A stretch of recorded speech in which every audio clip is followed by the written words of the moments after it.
Hello નમસ્કાર વિદ્યાર્થી મિત્રો, આપણી આ યુટ્યુબ ચેનલ પર આપ સર્વનું હાર્દિક સ્વાગત છે. તો મિત્રો, આજે આપણે ધોરણ 9ની અંદર વિષય વિજ્ઞાનની અંદર ગાલા પ્રયોગ પોથીમાંથી પ્રયોગ નંબર 24નું સોલ્યુશન નિહાળવાના છે. તો આ વિડીયોને અંત સુધી જોવાનું ભૂલતા નહીં.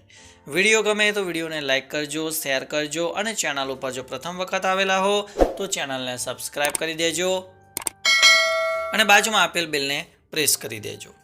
તો પ્રયોગ નંબર 24 હેતુ છે કે ધ્વનિના પરાવર્તનના નિયમો ચકાસવા. સાધનોમાં પ્લાસ્ટિકની 2 પાઇપ, ઘડિયાળ, લીસું, હાર્ડબોર્ડ અને ટેબલ જોઈશે. અહીંયા જે પ્રમાણેની આકૃતિ આપેલી છે એ પ્રમાણેની આકૃતિ તમારે નીચે દોરવાની છે. ત્યારબાદ પ્રયોગ પદ્ધતિની વાત કરીએ તો એક સમાન પ્લાસ્ટિકની પાઇપ લો. એક ટેબલના એક છેડા mm1 પર શિરોલંબ લીસું હાર્ડબોર્ડ લગાવો.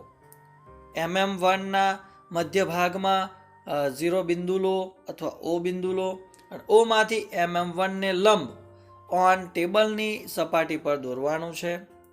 ટેબલ પર આકૃતિમાં દર્શાવ્યા મુજબ એક બાજુ એ દિશામાં એક પાઇપ ગોઠવો અને તેના એ તરફના છેડાએ ધીમેથી ટીક ટીક અવાજ કરતી ટેબલ ઘડિયાળ મૂકવાની છે. જ્યારે બીજી બાજુ OB દિશામાં બીજી પાઇપ એવી રીતે ગોઠવો કે જેથી તેના બી તરફના છેડે કાન ધરતા ઘડિયાળનો અવાજ સંભળાય. આપાત કોણ અને પરાવર્તન કોણ ચકાસવાનો છે અને બીજી પાઇપને સહેજ ઊંચકતા અવાજ સંભળાય છે કે નહીં તેની ચકાસણી કરવાની છે. તો અવલોકન: જમણી બાજુની પાઇપ મારફતે ઘડિયાળનો અવાજ સંભળાય છે. ઘડિયાળને થોડી ઊંચે લેતા અવાજ સંભળાતો નથી. નિર્ણય છે કે ધ્વનિનું પણ પરાવર્તન થાય છે જ્યાં આપાત કોણ એટલે કે I અને પરાવર્તન કોણ એટલે કે R સમાન મળે, માટે I બરાબર R ધ્વનિ પરાવર્તનનો પહેલો નિયમ છે. જ્ઞાન ચકાસણીના કેટલાક પ્રશ્નો છે અને એના ઉત્તરો આપણે નિહાળવાના છે.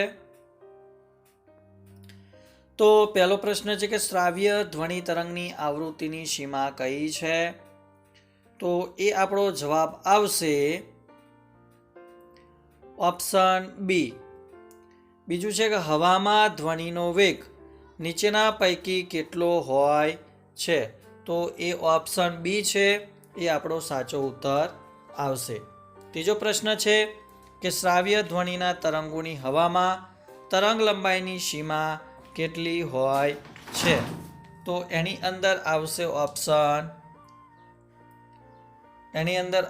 ઓપ્શન આવશે ઓપ્શન સી સાચો છે. તરંગમાં ક્રમિક રીતે આવતા શૃંગ અને ગર્ત વચ્ચેનું અંતર કેટલું હોય છે? તો ઓપ્શન બી આપણો સાચો આવશે.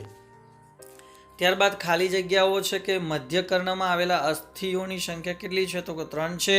અને ધ્વનિની પ્રબળતા કયા એકમમાં મપાય? તો એ આવશે ડેસિબલ એકમમાં મપાય છે. તો ચોક્કસથી આ વિડીયો તમને ગમ્યો હશે તો વિડીયોને લાઇક કરજો, શેર કરજો અને ચેનલને સબસ્ક્રાઈબ કરજો. જય હિન્દ, જય ભારત.